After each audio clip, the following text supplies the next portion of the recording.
더불어민주당 이재명 대표가 윤석열 대통령이 자신보다 여야 원내대표를 먼저 만나는 것도 괜찮다는 입장을 내놨습니다. 앞서 윤 대통령이 여야 원내대표와 만날 의향이 있다고 밝혔지만 민주당 박광원 원내대표는 이 대표와 대통령의 만남이 성사되지 않은 점을 들어서 사실상 거부 의사를 밝혔었죠. 윤 대통령과 여야 원내대표 회동이 조만간 성사될지 관심이 쏠립니다. 취재기자 연결해 보겠습니다. 김경수 기자. 네, 국회입니다. 네, 이 내용 이 대표가 언제 어디서 밝힌 입장입니까? 네, 이재명 대표는 조금 전 서울대병원 장례식장에서 영장 심사를 앞두고 분신한 건설노조 강원지부 간부의 빈소를 방문한 뒤 기자들과 만나 이렇게 밝혔습니다. 이 대표는 민생이 너무 어려운 상황에서 정치를 다시 복원해야 한다며 대통령이 야당 대표를 만나는 게 여러 사정으로 어렵다면 원내대표와 만나는 것도 괴념치 않는다고 말했습니다. 이어 어떻게든 대화와 정치를 복원해서 민생, 경제, 안보 위기 그리고 극단적인 갈등의 골을 넘어갈 수 있길 바란다고 덧붙였습니다. 아직 대통령실의 반응은 전해지지 않았는데요. 다만 국민의힘 윤재옥 원내대표는 YTN과의 통화에서 박광원 원내대표가 동의하면 언제든지 만남이 성사될 수 있을 거라는 반응을 내놨습니다. 앞서 이진복 대통령실 정무수석은 박광원 민주당 원내대표를 예방한 자리에서 윤 대통령이 여야 원내대표와 만날 뜻이 있다고 전했습니다.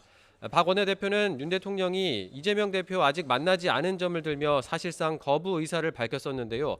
조금 전 이재명 대표가 자신과 만나지 않아도 괜찮다는 뜻을 밝힌 만큼 윤 대통령과 여야 원내대표 회담이 급물살을 탈지 관심이 쏠립니다.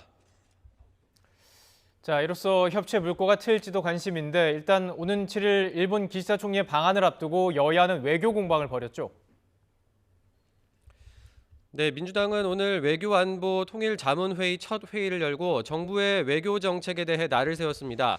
이재명 대표는 정부가 뻔한 정답을 놔두고 일부러 오답을 선택하는 것 같다며 대일 외교와 대미 외교를 싸잡아 비판했습니다. 이 대표 발언 들어보시죠.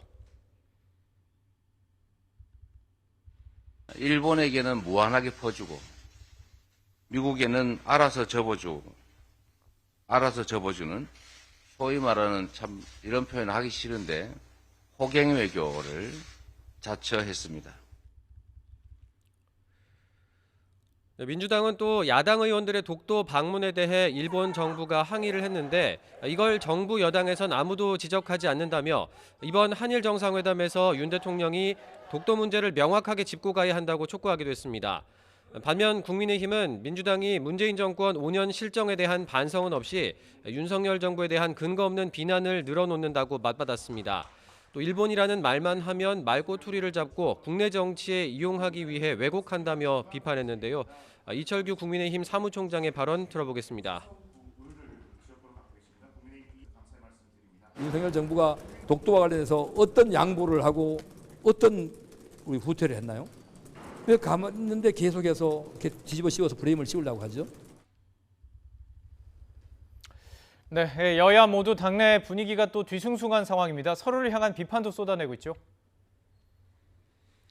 네, 국민의힘은 태영호 최고위원의 공천 녹취록 등 파문이 이어지는 가운데 오늘 오전 당 최고위원회의도 취소가 됐습니다.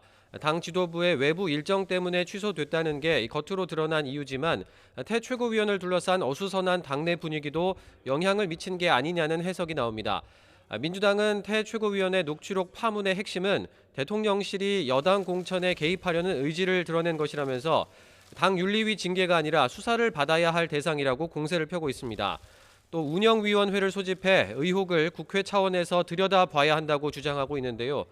반면 국민의힘은 어제 민주당이 의원총회를 열고 쇄신 방안을 논의한 2021년 전당대회 돈봉투 의혹을 거론하며 맞불을 놨습니다. 유상범 국민의힘 수석대변인은 어제 민주당 윤관석, 이성만 의원의 탈당은 복당을 염두에 둔 임시 탈당이자 꼬리 자르기라고 비판했습니다. 지금까지 국회에서 전해드렸습니다.